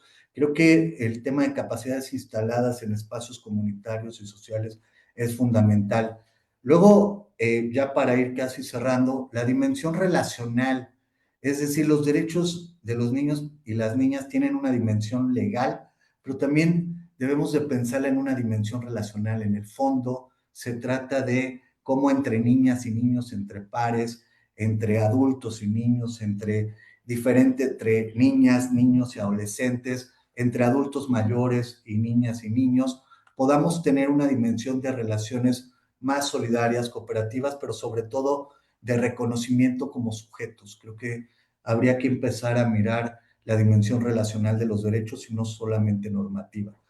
Por supuesto, la inclusión social, lo decía la doctora, hay una heterogeneidad de niñas, niños, adolescentes, es decir, no solamente son las niñas y niños que viven o trabajan en calle, sino también quienes están en estos espacios de reclusorios con sus madres, quienes están niñez indígena, niñez en diferentes espacios, y entonces la inclusión social implica reconocer esa diversidad, esa heterogeneidad y la diferenciación de las formas de inclusión e integración social. Y por supuesto, cómo pensar la mediación y la cultura de paz para la no violencia desde los espacios escolares, vecinales, comunitarios. Entonces, cierro con esto. La protección integral institucional no es suficiente para cambiar la situación que en la vida cotidiana viven niñas, niños, adolescentes en el país, a nivel estatal, a nivel municipal y a nivel de los territorios. Es pertinente pensar que tiene que cruzar, tiene que entrar en diálogo con la construcción de espacios protectores, es decir, todas y todos tenemos que ser parte de la protección integral y no solamente en una lógica institucional. Y creo que ahí la academia tiene también que aportar y tiene también elementos para repensar esta protección integral. Yo agradezco y muchas gracias. Muchas gracias, doctor Narváez. Bueno, sin duda, a lo largo de este conversatorio se han presentado diversos elementos sobre, de alguna manera, también los avances y desafíos de los derechos y garantías de las niñas, niños y adolescentes. Vamos a pasar brevemente a la siguiente etapa, que es de preguntas y respuestas. Vamos a invitar a todos los asistentes a que vayan formulándolas a través del chat y bueno, vamos a ir leyendo algunas de ellas. Vamos a iniciar con una pregunta que bueno, ya está se formula de manera previa para dar continuidad y avanzar en este diálogo. ¿Cuáles para cada uno de los ponentes, cuáles serían los desafíos, avances, perspectivas desde cada una de las miradas que nos fueron presentando a lo largo de este conversatorio?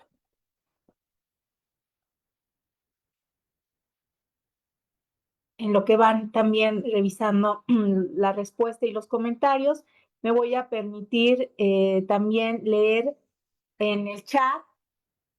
Nos señala Fernando: buena tarde, excelentes ponencias. Veo que a pesar de existir el protocolo para juzgar con perspectiva de niños, niñas y adolescentes, los jueces no aplican la ley ante lo evidente y muchos niños están siendo vulnerados por alguno de los padres. Doctora, sigue adelante, por favor.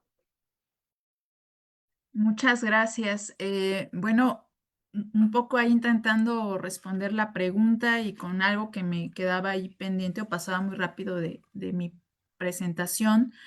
Creo que uno de los principales desafíos para hacer efectivos estos derechos y estos enfoques que al menos yo también he compartido en esta ocasión desde el ámbito del sistema de justicia es justamente que las y los operadores del sistema de justicia puedan tener estos enfoques no solo de forma doctrinaria, sino que los ejecuten en la vida diaria al, al recibir desde luego las entrevistas decía yo, de las niñas, niños en procesos judiciales, al realizar la práctica probatoria de la testimonial en procesos judiciales y desde luego también en el momento de la valoración probatoria. Esto de los 3 momentos de la actividad probatoria en el proceso judicial de la materia de la que se trate. Pero a su vez también realizar esfuerzos institucionales, no solo por ahí el comentario del abogado que nos comparte en el chat, ¿no? No solo tener en cuenta, claro, han servido de muchísimo los protocolos de actuación, pero no solo basta con tenerlos en cuenta y tenerlos ahí como un instrumento, pues eso, escrito, ¿no? Sino hacer desde luego una alianza interinstitucional para poder generar pues esas inercias y garantizar los derechos de niñas en procesos judiciales, ¿no? Tener, por ejemplo, vinculación con los órganos, las instituciones de protección, las procuradurías, ¿no? Para los derechos de niñas, niños y adolescentes, las defensorías, ¿no? Los institutos de defensoría pública, las instituciones que puedan tener evidentemente estos servicios de, por ejemplo, de traductoras e intérpretes para niñas, niños indígenas o incluso niños y niñas extranjeros que se encuentran en tránsito migratorio por el país y que participan de algún proceso judicial o incluso un proceso administrativo migratorio, ¿no? Tener este acompañamiento psicosocial a su vez para comprender mucho mejor el contexto en el que se encuentran participando y poder garantizar los derechos que le asisten en cada uno de las actuaciones. Ahí yo compartía con ustedes algunas buenas prácticas. Las buenas prácticas son las que comienzan en el día a día, ¿no? En la realidad y que luego evidentemente pues quizás se van, como luego lo comentamos, ¿no? Bajando a un instrumento, a un protocolo, a una normativa, pero la buena práctica se hace en el día a día, en los casos reales. Y desde luego también, pues, un reconocimiento, ¿no? Por ejemplo, a las personas abogadas, que yo siempre lo he de decir, ¿no? Que van propiciando que en sede de órganos de investigación, que en sede de órganos de impartición de justicia, pues se sometan a análisis estos argumentos y una actualización constante en temas de prueba jurídica y de mejores prácticas judiciales. Muchas gracias, doctora Sidney. Doctor Narváez, último, comentario sobre estas perspectivas y desafíos. Adelante, por favor. Sí, creo que el desafío es que se sostenga primero que nada esta institucionalidad que, digamos, ha llevado un buen rato la creación de los sistemas de protección integral, que estos operen como sistema, eso no es nada fácil, es decir, que ahora las instituciones se articulen para trabajar en sistema, ese es un desafío.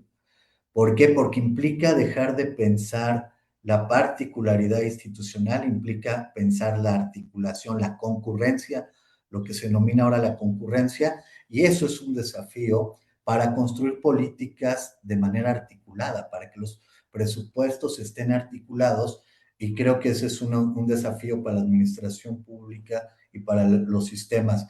Y de ahí el territorio, creo que si uno revisa las capacidades de las instituciones ahora que atienden directamente, pues son con personal limitado, con recursos limitados. Entonces, ¿cómo entrar en un proceso de territorializar la protección integral de la niñez desde los referentes comunitarios? Creo que ahí vale la pena cómo formar capacidades con referentes comunitarios en espacios escolares, en espacios vecinales, porque si no será imposible que la institución pueda resolver la complejidad de situaciones y dimensiones que vive la niñez y adolescencia en la diversidad de territorios. Gracias. Muchas gracias, doctor Narváez. Le cedo el uso de la palabra a la maestra Montoya. Adelante, por favor. Gracias, doctora. Bueno, yo lo decía un poco en mi conclusión de la exposición, tiene que existir los mecanismos en el que se den las regulaciones necesarias para un ecosistema que permita a los niños, niñas y adolescentes que su desarrollo sea mejor, porque la era digital y la inteligencia artificial tiene que ser un motor para este desarrollo y no un condicionamiento. Y bueno, la parte de alfabetización digital para padres, tutores y cuidadores en general, y tenemos que acompañarlos en esta búsqueda o en esta interacción que tienen en este medio y no dejarlos solos porque no tienen el conocimiento ni la experiencia para saber cómo manejarse en el ámbito, en todo lo que les presenta este mundo digital.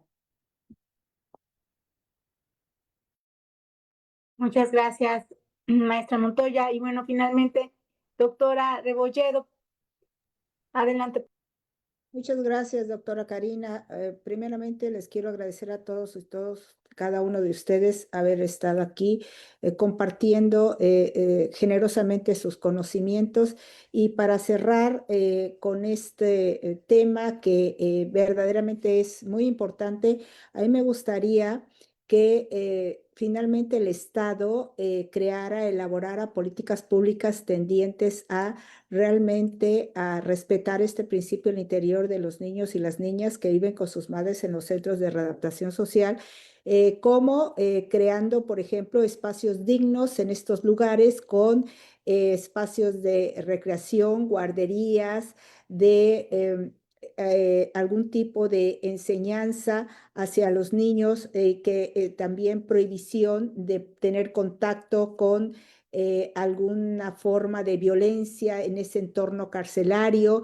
Otro podría ser usos alternativos de algún tipo de sanción o consecuencia jurídica que no tuviera que ver con una prisión desde el punto de vista de estar recluido en estos lugares, en estos centros de reinserción social, sino medios alternativos como serían domiciliarios, prisión domiciliaria, o bien algún tipo de aparatos que pudiera tener localización hacia las madres, pero esto verdaderamente sería poco probable, puesto que hay una tendencia muy grande de tener una prisión oficiosa de manera general.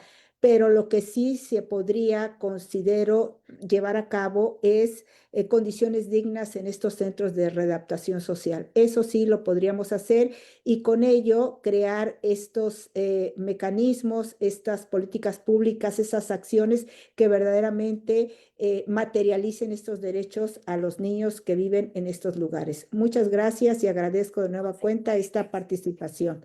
Gracias, doctora, y gracias a todos. Pues ya vamos cerrando este conversatorio. Y bueno, solo voy a permitirme leer la última pregunta por razón de tiempo. Bueno, vamos a ir también concluyendo.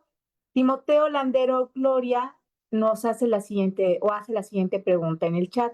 ¿Cuál sería una forma de abordar correctamente con los menores, y más que nada, cómo sería una forma correcta de abordar un caso en donde nos enfrentamos ante un caso de violencia infantil de un menor, en donde somos espectadores?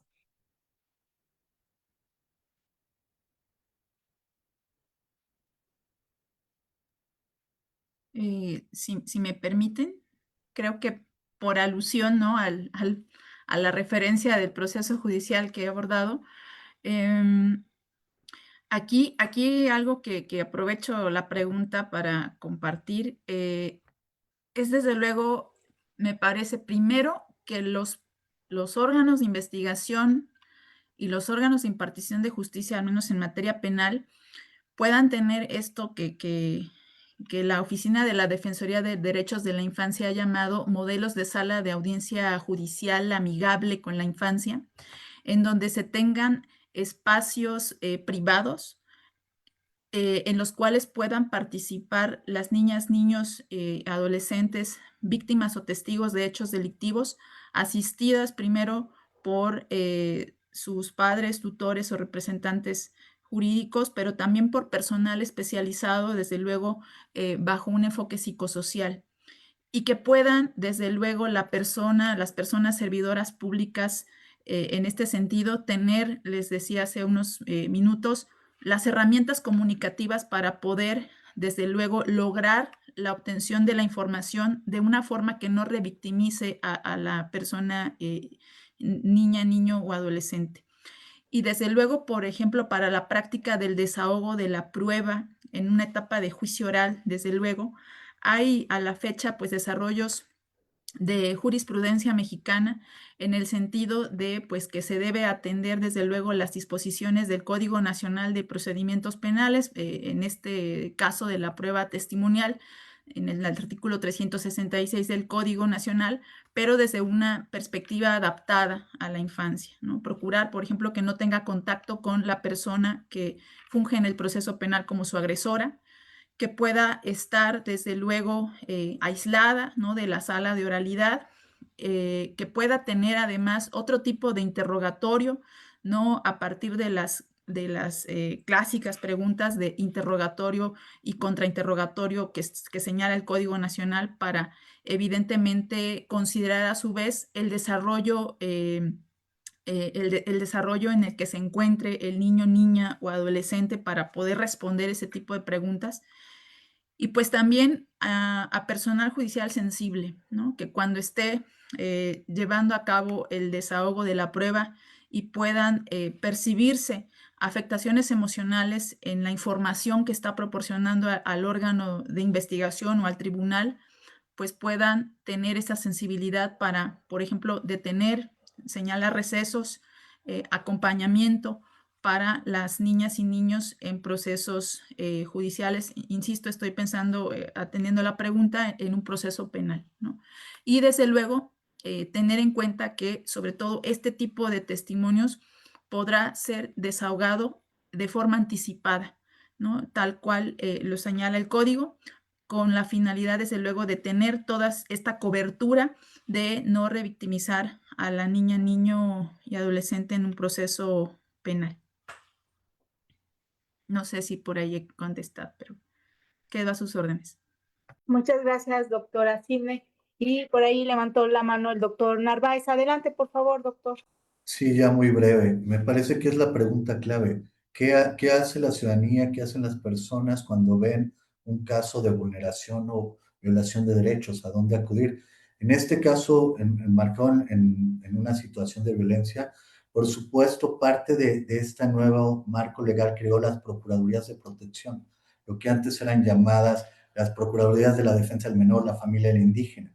Siguen siendo unidades administrativas que pertenecen todavía a las unidades de los sistemas DIF, pero digamos como ciudadano uno puede acudir a hacer, digamos, declarar esa situación que esté viviendo algún vecino, alguna situación, algunas vecinas, niños y niñas que están en el entorno vecinal, y ellos tienen la obligación de hacer un diagnóstico sobre la vulneración y violación de derechos y hacer un plan de restitución integral de derechos. Entonces, ahora lo que falta es ese puente en saber cómo la ciudadanía, a dónde acude, dónde están esas procuradurías municipales, la procuraduría estatal, y bueno, cómo proceder, pero esa sería como una de las instancias.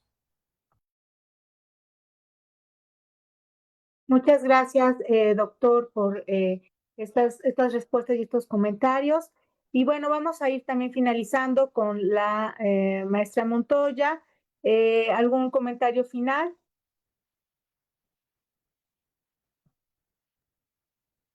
No, doctora, muchas gracias. Ya lo que concluía hace un momento respecto a la necesidad de regulación para los niños, niñas y adolescentes en el ámbito digital, la necesidad de educar al respecto sobre cuáles son los riesgos y cómo los padres tienen que acompañarlos para que el uso de estos medios propicie un mejor desarrollo y sea un ámbito impulsivo y no un ámbito que impulse su desarrollo y no algo que lo condicione.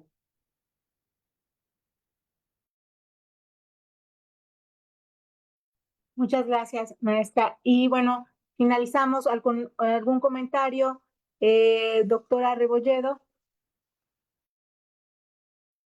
Nuevamente para agradecer la invitación, doctora, al instituto, nuestra casa, a ustedes, mis compañeros, mis pares. Ha sido un gusto participar con ustedes, intercambiar estos comentarios y sobre todo enriquecer nuestras miradas en relación a los derechos de las niñas, niños y adolescentes. Gracias de nueva cuenta a todos ustedes. Gracias.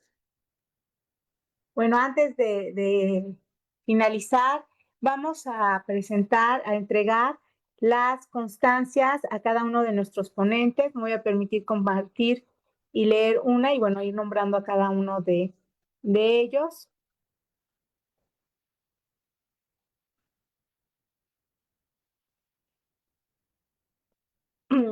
La Universidad Veracruzana, a través del Instituto de Investigaciones Jurídicas y el Observatorio de Políticas Públicas con Enfoque de Derechos Humanos, otorgan la presente constancia a la doctora Sidney Ernestina Marcos Escobar por su participación como ponente en el conversatorio virtual Los Derechos de las Niñas, Niños y Adolescentes en el siglo XXI, celebrado el 21 de abril del 2026 a las 10 horas por el Instituto de Investigaciones Jurídicas y el Observatorio de Políticas Públicas con Enfoque de Derechos Humanos, con una duración de 2 horas. Liz de Veracruz, Arte, Ciencia y Luz, Jalapa, Veracruz, 21 de abril de 2026. Firma el doctor Arturo Miguel Chipuli Castillo, director del Instituto de Investigaciones Jurídicas. Y de igual manera vamos a enviar la constancia a la doctora Adela Rebolledo Libreros, a la maestra Adriana Patricia Montoya Mercado y también vamos a entregarle su constancia al doctor Arturo Narváez Aguilera, a los cuales, bueno, les agradecemos de parte del Instituto de Investigaciones Jurídicas y del Observatorio, pues toda el apoyo y la participación en este conversatorio. Pues vamos con esto a finalizar y bueno, sin duda, como cierre, pues nos quedaron más, siempre nos quedan en estos conversatorios y reflexiones más preguntas y poco tiempo para poder continuar con las reflexiones. Doctoras, doctor Narváez, muchas gracias por esta participación. Y bueno, vamos a concluir. También agradecemos a los asistentes que se conectaron a través de Zoom y de aquellos que nos van a estar viendo a lo largo de los siguientes días por las redes sociales del Instituto de Investigaciones Jurídicas. Les agradezco y agradecemos también de parte del doctor Arturo Miguel Chipuli Castillo, director del Instituto de Investigaciones Jurídicas, su asistencia a este conversatorio. Muchas gracias y finalizamos. Muchas gracias. Hasta pronto.